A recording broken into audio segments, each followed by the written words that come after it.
Mr. Jones owned a cotton plantation and many slaves. One day he was talking to the owner of the plantation next to his, and Mr. Jones was lamenting the fact that times were tough. He was having to work his slaves harder than ever, and was having trouble with some of them being disobedient or trying to run away. The other plantation owner said he knew someone who could help. Day 1. One day Mr. Jones called his slaves together so a man named Mr. Smith could talk to them. Before beginning, Mr. Smith whispered to Mr. Jones, "Whatever I say, do not contradict me or interfere, and I promise you your slave troubles will end." "My name is Mr. Smith," he said to the slaves, "and this may be the happiest day of your lives. From today forward, you will no longer be slaves, but free men." Mr. Jones was so shocked he started to step forward, but Mr. Smith gestured for him to remain silent. He did, only because the other plantation owner had spoken so highly of Mr. Smith's skills. "You are no longer the property of Mr. Jones," Mr. Smith continued. "You are free. No more would you be forced to labor for the benefit of Mr. Jones. Now you can work for yourselves." Now the slaves were all murmuring and looking at each other. Many were smiling, many were looking puzzled. "In fact, you are now free to leave the plantation whenever you want," Mr. Smith said. "However, since we are surrounded by other plantations, if you leave, some other plantation owner will likely claim you as his own the moment you set foot on his property. So I urge you not to risk your newfound freedom by doing something so foolish. Instead, I suggest that you stay here, no longer as slaves, but as willing participants and part owners of this plantation. Yes, this is now your plantation."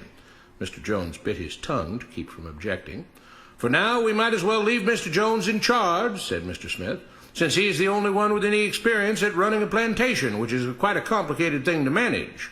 But he will no longer be your master, but just another worker on the plantation. In fact, he will now be using his organizational and management skills to serve you. Whatever problems you may have had with him before, you are now all equals, and you need each other to make this work. If we all cooperate and work together, we can all reap the benefits together.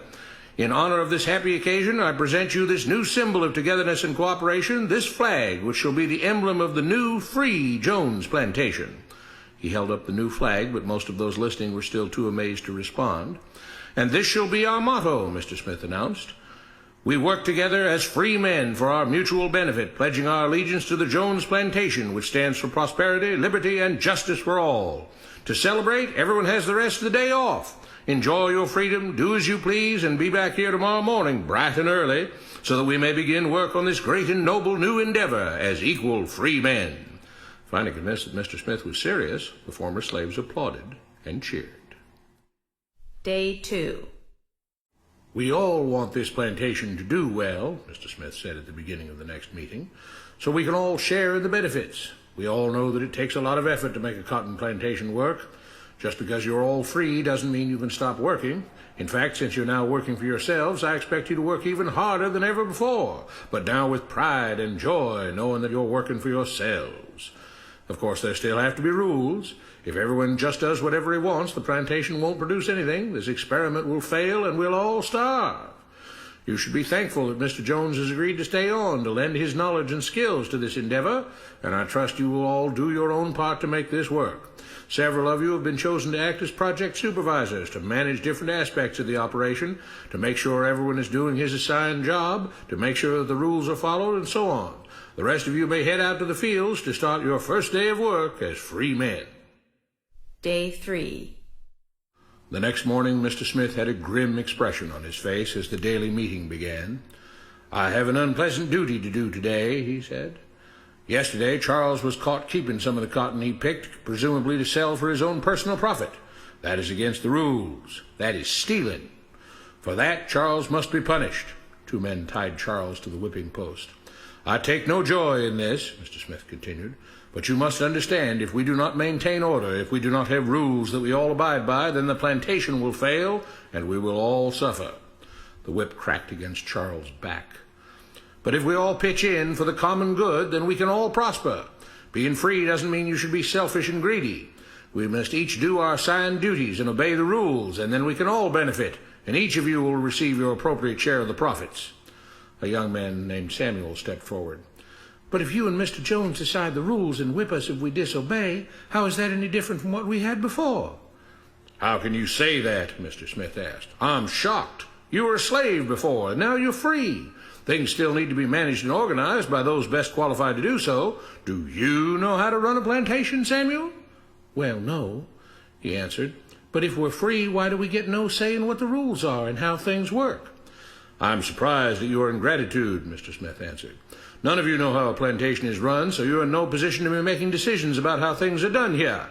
You don't seem to appreciate all the things that Mr. Jones provides for you, from protecting you from all the outside threats that you know nothing about, those who would come here, capture and enslave you if not for Mr. Jones' protection, to making sure that you all have food and housing, tools to work with, that you're cared for when sick and injured, and so on. There wouldn't be a plantation at all, no cotton to pick, no land to plant and harvest, if not for him. You should be grateful that he's made possible the level of comfort you now have. Your lives would be far worse if not for him. Nevertheless, as free and equal participants in this endeavor, from now on at each meeting, any worker may have 2 minutes to ask questions or voice suggestions or complaints."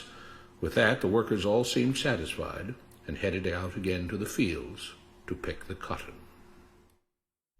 Day 4. "I have a big announcement," Mr. Smith said as the daily meeting began. "Mr. Jones' cousin is here, and not just to visit and see how our project is coming along. It has been decided that from now on you will be deciding who will manage the plantation. Of course, this job can't be done by just anyone, but every 3 months we will have a special meeting at which all the workers will vote on whether we think Mr. Jones should run the plantation or whether we think his cousin, Mr. Johnson, should run the plantation. That means that ultimately you are in charge, because you will be deciding which man you want running things on your behalf. If you don't like the way things are being managed, you now have the power to change it." Amazed and pleased, the workers headed out again to the fields to pick the cotton. Days passed, months passed, a year passed, and the plantation continued to operate as before.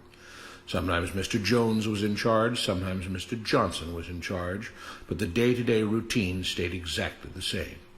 The workers worked hard, long hours every day, and still had little to show for it. Every day the meeting would begin with them all reciting the Jones Plantation motto, "We work together as free men for our mutual benefit, pledging our allegiance to the Jones Plantation, which stands for prosperity, liberty, and justice for all." One day Mr. Smith announced, "Samuel is asked to say a few words this morning, and whatever the rest of us may think of his ideas and opinions, we are all free here, and that means we are all allowed to speak our minds. So, Samuel, you have 2 minutes. Begin." Samuel stepped forward, looking scared. "I was excited when all this started," he began, glancing nervously at Mr. Smith and Mr. Jones. "But don't you all see what's happened here? Nothing has changed. We're all still slaves." There were grumbles of disagreement from the crowd. "They tell us what to do and whip us if we don't. They still make all the rules and punish us if we disobey. They let us make suggestions and complain about things, but they never really change anything. They let us choose between Mr. Jones and Mr. Johnson, but what's the difference? The situation stays the same. We do all of the work and they take as much as they want and decide how much they'll let us keep. They live in luxury, made rich by the cotton we pick. We do all the work and have to build our own huts, grow our own food, and take care of ourselves. They leave us just enough that we don't revolt or run away. This is not freedom. We're all still slaves. They've only changed the words they use, but nothing else has changed. They say we're all free and equal, but we're not. They command and we obey. That's not freedom. That's not equality. They say we're free to leave, but all that means is that we're free to be someone else's slave. Why should we work or obey the rules? We didn't agree to this. They made the system. They forced it on us. They control and rob us and call it freedom. They've deceived you into thinking that being able to choose which slave master you'll work for is the same as being free. It's not. Open your eyes. If you keep what you produce, they call it stealing. When they take what you produce, they call it sharing and fair distribution. Can't you see that this is all? Your time is up, Samuel, Mr. Smith announced calmly. At his gesture, 2 supervisors grabbed Samuel by the arms and led him to the whipping post. I'm sorry, Samuel, but you've broken the rules.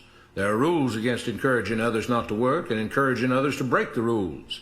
You're only hurting all of us with your discontentment and your complaining and your disobedience. The whip fell and Samuel let out a grunt. Without rules, without order, all would be lost. Without law, there would be chaos. We can't just behave as wild animals, each doing whatever he pleases. We must all follow the plan and all do our duty for the betterment of everyone, and those who do not must be punished. The whip fell again, and blood flowed freely from Samuel's back. Samuel, it is you who are stealing from the others. When you don't do your assigned work, you are making more work for others. When you disobey the rules, it is you who are endangering the future of everyone else here. You are the thief. You are the criminal. You are the one trying to destroy the arrangement that keeps us all safe and prosperous. At every lash of the whip, the other workers cheered louder and louder, some yelling curses at Samuel. Being spoiled and selfish, you complain about everything, talking as if you're oppressed. But you are the one ruining things. You are the one keeping us from being all we could be. It is your greed and your rebelliousness that is hurting all of us. They all play by the rules, Mr. Smith said, gesturing at the others. What makes you think that you don't have to? You think you're above the law? There were loud yells of agreement as the whip fell again. We must maintain order, Mr. Smith proclaimed, to make this plantation great, to make it so that we can all be happy and prosperous. To have the society we want, there have to be rules. We all have to contribute our fair share to this great endeavor, and we cannot tolerate actions and attitudes that seek to undermine the amazing things that together as free men we have achieved and will continue to achieve. Mr. Jones was smiling as he gave Mr. Smith a pat on the back. The crowd was cheering so loudly that none of them had noticed that Samuel had died.